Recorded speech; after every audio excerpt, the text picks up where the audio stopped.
round number one. Good right hand, that was on the jaw. Bare-knuckle boxing can make for uncomfortable viewing. With sharp bone-on-bone contact, blood is inevitable. And that little bump on her nose indicates it might be broken. It's the same rules as boxing, but we don't have gloves. They also allow dirty boxing, so you can collar tie, you can grab your opponent with one hand as long as you're punching with the other. You're able to manipulate your opponent and punch them in the head at the same time. Queenslander Bec Rawlings has built a reputation as a fierce competitor. Bec Rawlings, one of the greatest of all time. She got her start in mixed martial arts, but about 7 years ago she decided to rip off the gloves and join the US-based bare-knuckle fighting championship. Bare-knuckle fighting is where boxing originated. Being the first female to, win a world championship in bare-knuckle boxing is a pretty cool thing. Rowdy! Hey! Rolling! Off the right hand and the knockdown. The bare-knuckle fighting championship started in 2018. This fight is over! Fights last 5 rounds, each 2 minutes long. Only punching is allowed, no elbows or kicking. If you don't like it, don't watch. My wife can't stand combat sports, but she can understand that I like it. The big question on all fight fans' minds is... Commentator Brett Benetti says the sport has been growing since becoming legal in parts of America. It started in the US, and again, it's been growing in popularity, and now it's been branching out to different regions around the world. I know they were in Italy a few weeks ago as well, and they were looking to come to Australia for the first time in July. The count of 10, and just like that... The West Australian Government formally recognised the sport in February, paving the way for the Bare-Knuckle Fighting Championship to host its first ever Australian event.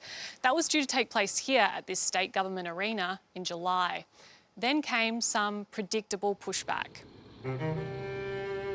2 men in a ring with no gloves, boxing on with their bare fists is not acceptable in our community, and the Premier should step forward and ban it. It's not my cup of tea, but the Combat Sports Commission have provided preliminary advice that anything of this nature requires at least two medical practitioners. The Australian Medical Association is among the loudest critics. I think we need to make a call as a society about where we draw the line on blood sports. We're in the grip of a domestic violence epidemic in Australia. We have children fighting each other in the schoolyard and putting it on TikTok. We have fights on the weekends in pubs and elsewhere. They don't ban car racing because kids want to get in their car and speed up the road. We are consenting adults. We are professional athletes that train our asses off to get in there and put on a show. Bec Rawlings describes linking it to Australia's domestic violence epidemic as shameful. Last year, a documentary detailed her personal battle with an abusive relationship. I knew what I had to do, but I couldn't. I've been in situations where I've had no control. I've been scared for my life, and I made it out of that. And so I know there's nothing in the ring that my opponent can do to me that I haven't already fought through. Tickets to the bare-knuckle event had already gone on sale when WA's Combat Sports Commission announced the event had been denied a permit, citing concerns around the health and safety of fighters. The promoters say they were blindsided by the decision and are now evaluating their next steps. WA Police voted against the event being held in Perth. Given the character of some of the fighters indicated to be participating and the issues that generally come, the public disorder issues that come with events like this, that as a result of those two things we said no. We put our no vote in. The Combat Sports Commission made the right call here, but it should never have got to this point. It's not our role to say what sports should and shouldn't occur. It's our role to make sure the sports are as safe as possible. Paddy Golden has been working as a ringside doctor at combat sporting events for years and was preparing to support the bare-knuckle boxing event alongside other medical professionals.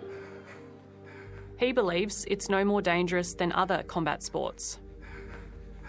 The injury is often a facial laceration. If you're talking about, say, concussions, then the concussion rate is relatively low in bare-knuckle boxing. That's what the data so far suggests. The AMA says that's not the point. Gloved boxing is no less harmful necessarily in terms of repeated head injury, but really what we need to ask is where do we draw the line, and at what point do we say let's not have a proliferation of combat sports? Are you compromised in that position because you are employed as the ringside doctor at these events? Yeah, I get a nominal fee. It's really not much, and it certainly doesn't cover, half of any expenses that you may have. I could, work in the hospital and make 10 times that amount. that amount. Why do you do it then? I like it.